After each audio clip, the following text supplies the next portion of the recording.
Oh, Mema, the one who makes all things beautiful.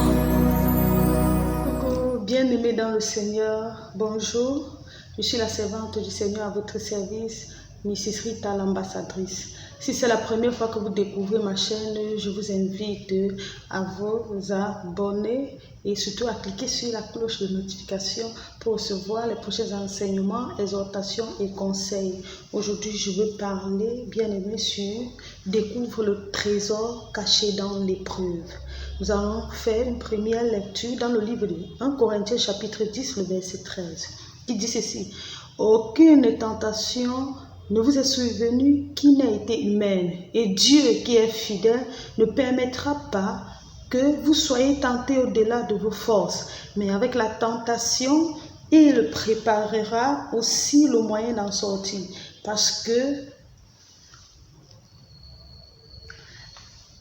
afin que vous puissiez la supporter. » Bien-aimé, il y a une chose que j'aimerais te faire comprendre aujourd'hui, c'est que l'épreuve a sa place dans la vie de l'homme. Jésus, étant Dieu, mais sous forme humaine, a connu l'épreuve. Dieu peut employer toutes les méthodes possibles pour t'éprouver. Seulement, il faut pouvoir faire une différence entre l'épreuve et l'oppression. L'épreuve est identique, ou alors l'oppression est identique et a les mêmes moyens d'opération que l'épreuve. Seulement, les deux n'ont pas les mêmes objectifs. Les deux n'ont pas les mêmes objectifs et ne produisent pas toujours les mêmes effets. Il faut aussi noter que le fruit que produit l'épreuve dépend de l'état du cœur de l'homme. Par exemple, Dieu, pour se révéler à une autre dimension à Job, a permis au diable de le toucher. Sa femme lui a dit: maudit Dieu et meurt. Job était libre de maudire Dieu ou alors de prendre une autre décision que de lui faire confiance et de s'accrocher. Parce qu'il avait mal, il était dans la douleur, il était en souffrance. Il avait perdu ses enfants, il avait perdu ses biens matériels et tout. Il était déstabilisé. Alors je vais vous faire comprendre quelque chose plus tard. Pour révéler la foi d'Abraham, Dieu, après avoir fait une grande promesse à Abraham, le fait passer par une longue période d'attente. Mais malheureusement, Abraham succombe en allant avec la servante de Sarah, son épouse. Il a succombé. Dieu, pour préparer et équiper David, l'a isolé dans la forêt et exposé à de grands dangers. Dans cette situation, il pouvait prendre une mauvaise décision. Mais David, au lieu de prendre la mauvaise décision, a fait un bon choix, se rapprocher de Dieu. Je crois qu'à cause de son intimité, son alliance avec Dieu, il a compris qu'il était en train de passer par un moment d'épreuve, de travail, de préparation pour quelque chose. Dieu, pour équiper Jésus, l'a fait passer par le désert et la faim. Le diable, dans cette situation de faiblesse, lui a fait des propositions. Il était libre ou pas d'obéir. Jésus pouvait accepter de se prosterner devant le diable. Il pouvait accepter de respecter ou alors de faire ce que le diable lui proposait. Il est important de noter qu'à cause de la faiblesse de notre chair, nous pouvons succomber lors de l'épreuve. Mais notre attitude est très déterminante lorsque nous succombons. Notre attitude est vraiment très déterminante lorsque nous succombons. Et c'est à partir de là que Dieu pourra nous relever pour que nous continuions dans notre marche chrétienne, dans notre marche avec lui. Dieu peut nous éprouver par tous les moyens. Je vous dis bien, Dieu peut employer tous les moyens pour nous éprouver. Malheureusement, aujourd'hui, lorsque tu es éprouvé dans le Seigneur, on a l'impression que c'est parce que tu as trop péché, c'est parce que tu es très méchant, c'est parce que tu es injuste, c'est parce que tu ne vis pas bien, tu vis mal, c'est parce que tu ne vas pas à l'église et tout. Non, Dieu peut employer tous les moyens pour nous éprouver. Dieu peut employer la faim pour nous éprouver. Il peut employer les humiliations. Dieu peut te faire passer par l'humiliation.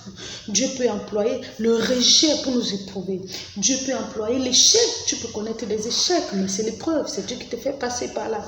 Dieu peut employer la pauvreté pour nous éprouver. Oui, Dieu peut employer la maladie. Donc le fait que tu sois malade, que tu aies une maladie qui ne guérit pas depuis longtemps, ne définit en rien ton niveau de foi ou ta relation avec Dieu. Tu peux être un enfant de Dieu à cause de la faiblesse de la chair.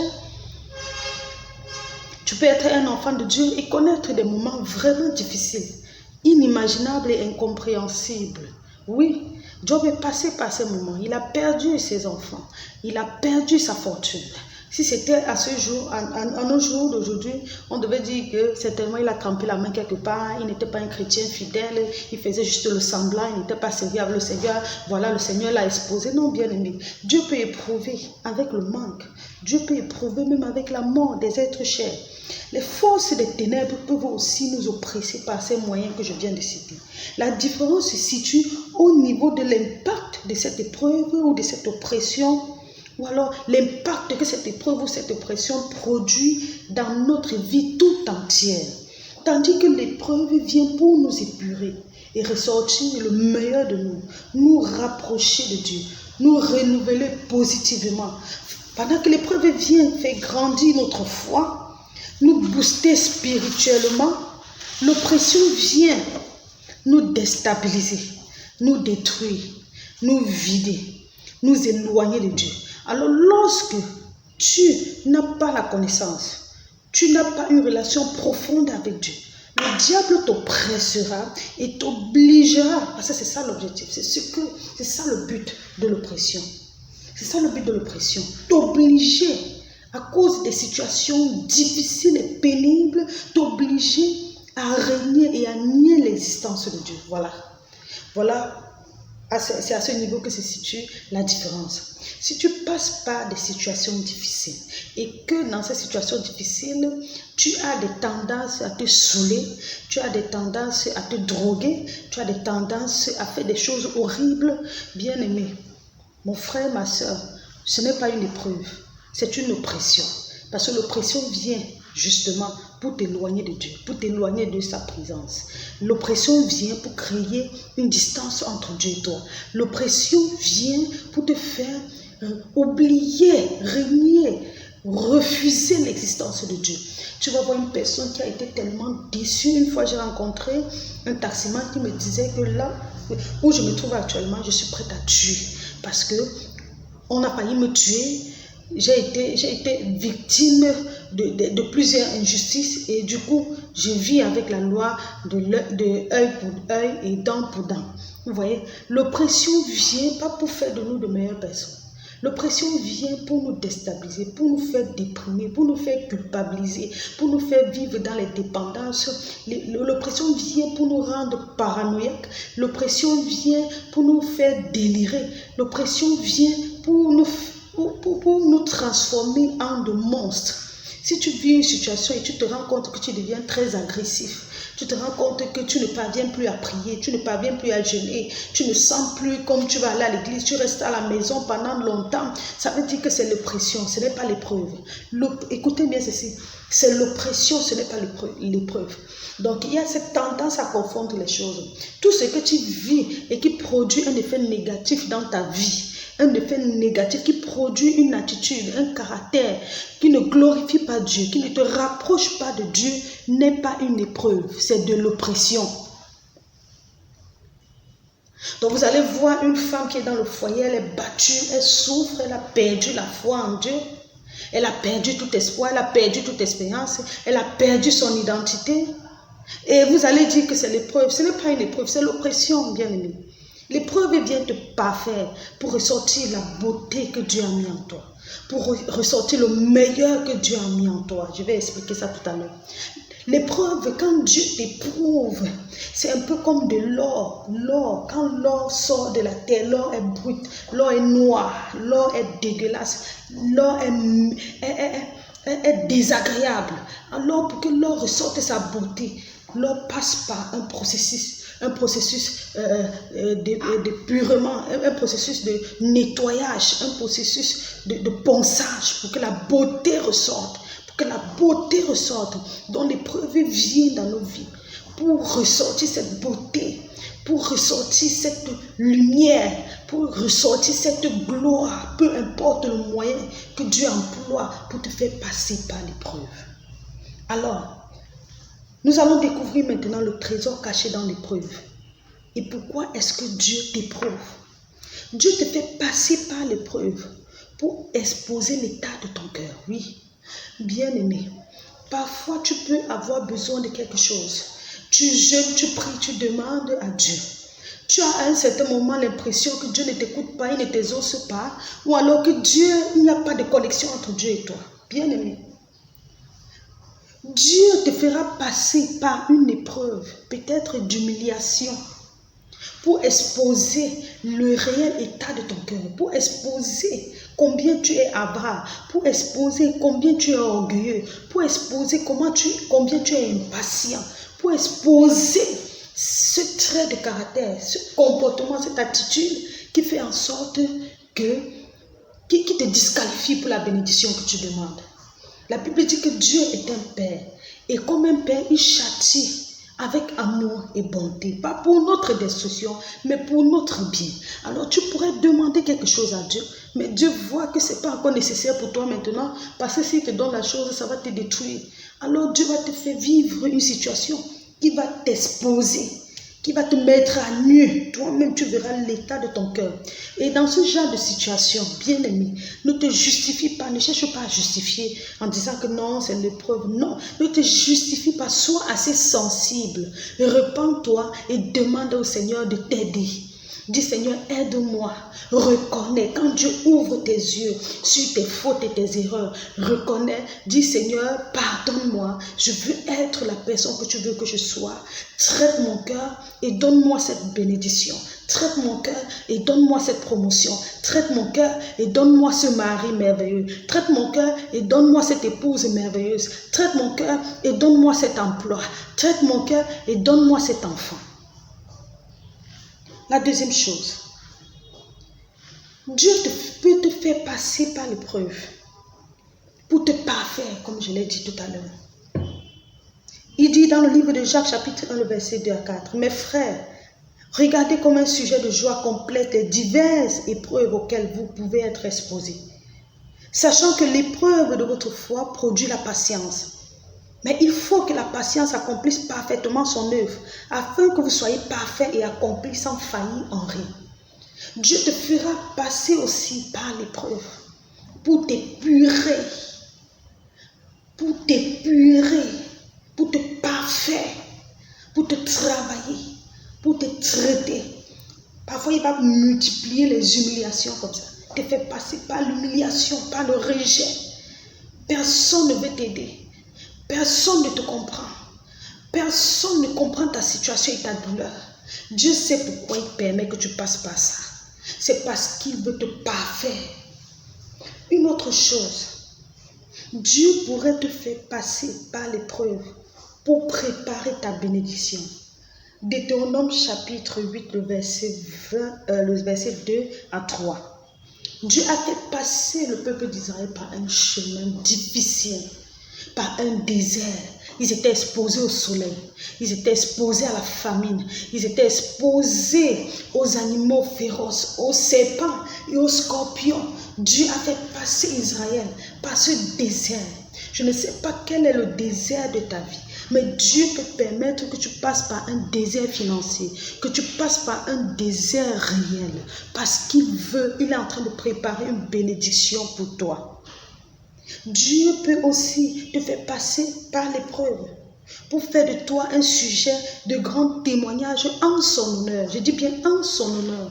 Pendant longtemps, Zacharie était un homme pieux avec sa femme Élisabeth. Il servait le Seigneur dans la piété, dans l'intégrité, la justice et la droiture. Certainement, certains ont jugé sa foi et ont dit qu'il n'était pas un véritable homme de Dieu parce que quelle était la preuve? Sa femme était là depuis des années, elle n'enfantait pas. Peut-être il imposait même les mains aux femmes stériles et les femmes stériles enfantaient. Je ne sais pas vraiment comment était leur histoire, mais la Bible nous rapporte que c'était des personnes intègres, des personnes pieuses qui craignaient le Seigneur. Dieu peut te faire passer par une épreuve pour faire éclater sa gloire. Et nous voyons comment le Seigneur a récompensé Zacharie et Élisabeth. Il a manifesté sa gloire, il a manifesté sa puissance et il les a bénis avec un fils de distinction, un fils qui a marqué l'humanité. Et partout où la parole de Dieu sera prêchée, on fera toujours mention du nom de Jean-Baptiste. Nous avons aussi l'histoire de Anne et d'Elkana. Pendant longtemps, Anne n'avait pas d'enfant, mais la Bible nous rapporte que chaque fois quand elle allait au temple, elle pleurait. Elle ne s'est pas égarée dans les vices. L'épreuve qu'elle vivait n'a pas influencé cette crainte de Dieu en elle. Parce que la Bible dit que sa coépouse l'insultait et lui avançait des paroles désagréables. Elle aurait peut-être pu craquer un jour, ou alors, comme son mari l'aimait, amener son mari à détester sa coépouse. Elle ne l'a pas fait. Elle n'a pas employé les capacités, les capacités, la liberté qu'elle avait pour créer peut-être une division dans sa maison. Elle ne l'a pas fait. C'est une femme qui a continué à prier, elle continuait à prier, elle continuait à aller servir le Seigneur, elle continuait à s'accrocher à Dieu. Et la Bible dit que Dieu s'est souvenu d'elle et lui a donné une bénédiction, et pas n'importe quel genre de bénédiction, une bénédiction exceptionnelle. Et les louanges ont éclaté de sa bouche. Je ne sais pas ce par quoi tu es en train de passer actuellement, mais tu dois pouvoir distinguer. Est-ce que la situation actuelle que tu vis te rapproche de Dieu? Ressens le meilleur en toi? Est-ce que la situation que tu es en train de traverser est en train de te travailler, est en train de briser ton orgueil, est en train, parce que Dieu peut te faire passer par des situations difficiles, par des épreuves, pour exposer combien tu es orgueilleux, pour exposer combien tu es cupide, pour exposer combien tu es malhonnête, pour exposer combien tu n'es pas intègre. Alors, bien-aimé, quelle est la situation que tu vis actuellement? Est-ce que dans cette épreuve, tu t'es rapproché davantage de Dieu? Est-ce que tu désires davantage le connaître? Est-ce que tu désires le servir? Je ne sais pas si c'est la fausse modestie. Parce qu'il y a des personnes que quand ils sont dans l'épreuve, c'est en ce moment qu'ils pensent à Dieu. Ils commencent à prier, ils commencent à jeûner, à aller à l'église. Ils sont très pieux. Mais quand la bénédiction arrive, ils oublient la route de l'église. Ils oublient les bonnes actions. Ils oublient de lire leur Bible parce qu'ils sont déjà comblés. Ils ont eu ce qu'ils voulaient. Je ne parle pas de ça. Je ne parle pas de cette vertu-là. Je ne parle pas de cette piété-là. Mais je parle de ce caractère que tu es en train de vivre l'épreuve. Tu sens que c'est Dieu qui est en train de t'attirer vers lui. Tu sens que c'est Dieu qui est en train de t'attirer dans sa présence pour te parfaire, pour te travailler, pour te préparer à quelque chose de plus glorieux. Alors si c'est le cas pour toi, je veux t'encourager à continuer à persévérer, à continuer dans la patience, à continuer à t'accrocher au Seigneur, à t'approcher de lui. Bien aimé, c'est quand tu es éprouvé que la gloire et la puissance de Dieu se manifestent. L'apôtre Paul a dit ceci, que c'est quand il est faible qu'il est fort. Dieu peut te faire passer par l'épreuve pour manifester sa puissance au travers de toi, pour manifester sa gloire au travers de toi, pour t'utiliser, pour être une source de bénédiction pour plusieurs personnes. Alors, si ton cas est plutôt ceci, si étant en train de vivre cette épreuve, tu te retrouves dans les dépendances, tu te retrouves en train de te compromettre, oui, tu te retrouves dans la compromission, tu sens comment ton âme est en train d'être détruite. Ce n'est pas l'épreuve, c'est l'oppression. Tu as besoin de délivrance, tu as besoin d'une aide spirituelle, tu as besoin que le Seigneur intervienne dans ton cas. Seigneur, je te dis merci pour mon frère et pour ma soeur qui a écouté cette exhortation. Je prie, oh Dieu, que cette parole puisse créer de l'impact dans sa vie au nom de Jésus. Oh Dieu, par ton mandat sur ma vie, je viens et je commande à toute main de pression sur la vie de cette femme, de cet homme, de ce jeune qui est en train de me suivre, de te briser au nom de Jésus. Seigneur, je prie que tu fortifies mon frère, ma soeur dans le Seigneur. Seigneur, pendant que nous sommes en train de vivre les défis, les épreuves, afin que, oh Dieu, davantage nous nous rapprochions de toi, que nous comprenions le message que tu veux transmettre au travers de ce que nous sommes en train de vivre actuellement. Que la gloire et l'honneur te reviennent, oh Dieu. Je ne cesserai de te célébrer pour ce que tu fais dans la vie des hommes, Seigneur, par toute la terre. Je ne cesserai de te célébrer, oh Dieu, pour ta fidélité, ton amour et ta bonté. Reçois la gloire, toi qui transforme les vies. Reçois la louange, toi qui soutiens et qui relève dans l'épreuve. Reçois la gloire, toi qui ne nous traite pas selon nos péchés et nos iniquités. Reçois la gloire, toi le Dieu compatissant, miséricordieux, toi le bon Père céleste, qui chaque jour travaille pour nous parfaire, pour nous bénir, pour nous établir. Alléluia, Hosanna à toi. Amen.